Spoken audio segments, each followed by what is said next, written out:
enfants, bonjour. C'est Lorena qui vous parle et je viens vous raconter une histoire qui s'appelle « Passer le test ». Aujourd'hui, le verset à mémoriser dit comme ça « Rejeter le mal et choisir le bien ». Et il se trouve dans Ésaïe 7, 15.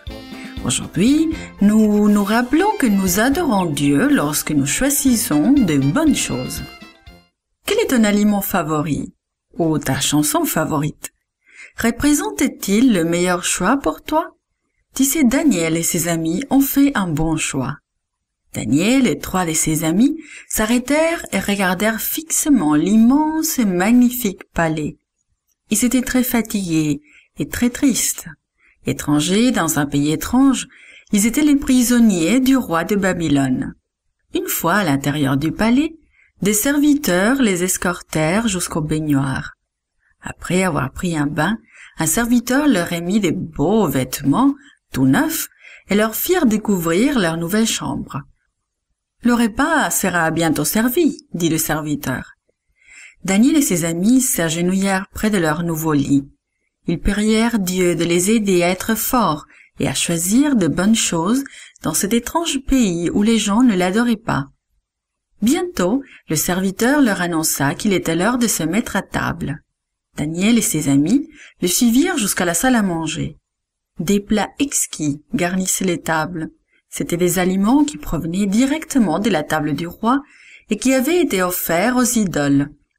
Daniel et ses amis se regardèrent avec des grands yeux. Que devaient-ils faire?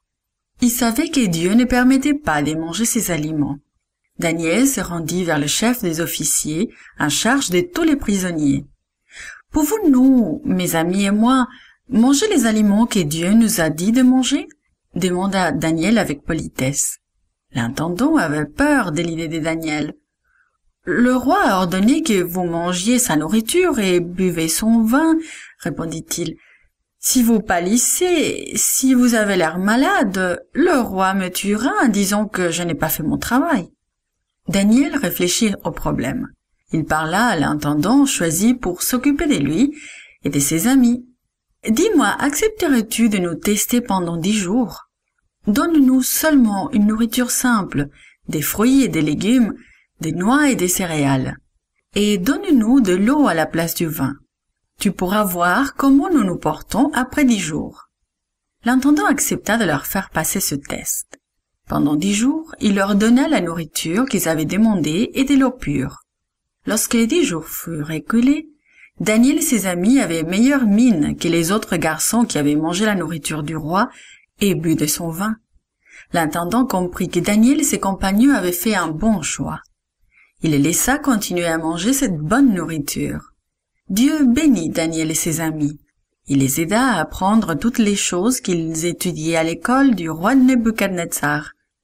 Et 3 ans plus tard, lorsque le roi leur fit passer l'examen, il découvrit que Daniel et ses 3 amis étaient plus instruits et plus sages que tous les autres sages de son royaume.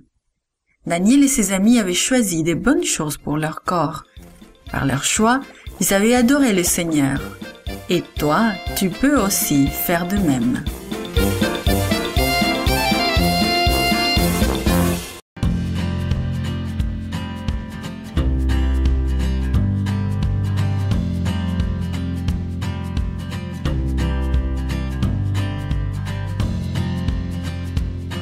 Bonjour, c'est Virginie. La leçon d'aujourd'hui a pour titre « La grande évasion ». Le verset à mémoriser se trouve dans Actes 12, verset 5. Pierre était donc gardé dans la prison. Sans relâche, la prière montait de l'Église vers Dieu pour lui. As-tu essayé d'ouvrir une porte pour te rendre compte qu'elle était fermée à clé? Pierre était en prison derrière des portes bien closes. Quitterait-il jamais cet endroit froid et sombre? Au début, Pierre ne peut pas dormir. Il est couché dans le noir, sur un sol froid et dur. Ses mains sont enchaînées à 2 gardes. Il a mal partout.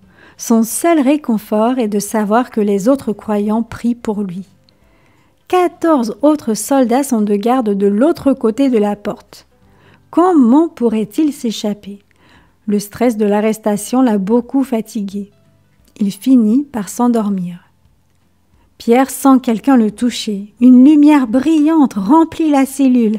C'est un ange. « Lève-toi vite !» dit l'ange.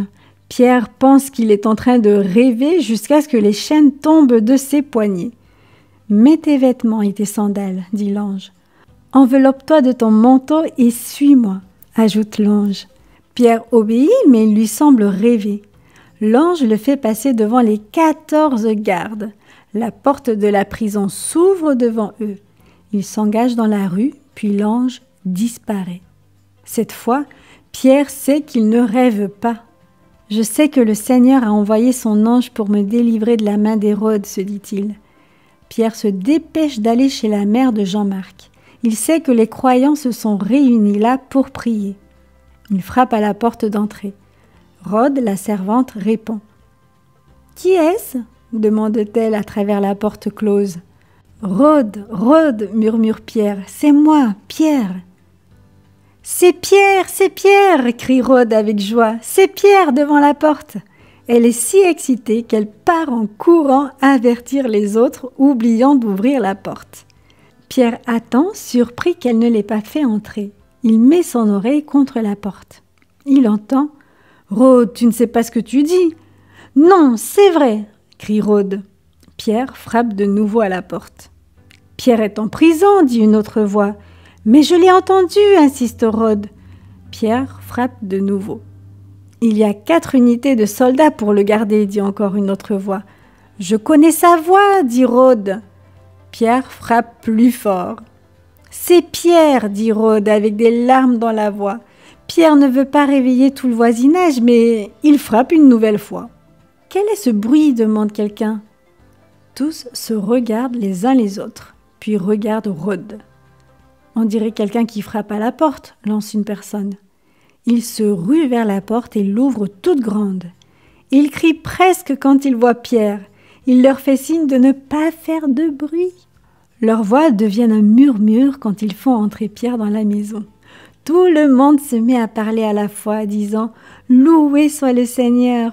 Pierre, tu es sain et sauf. Nous avons prié pour toi toute la nuit. » Pierre raconte comment l'ange du Seigneur l'a aidé à s'enfuir. Puis il ajoute « Il faut que j'aille là où je serai en sécurité. Dites à Jacques et aux autres ce qui est arrivé. Je vous remercie d'avoir prié pour moi. C'est la raison pour laquelle l'ange m'a délivré. »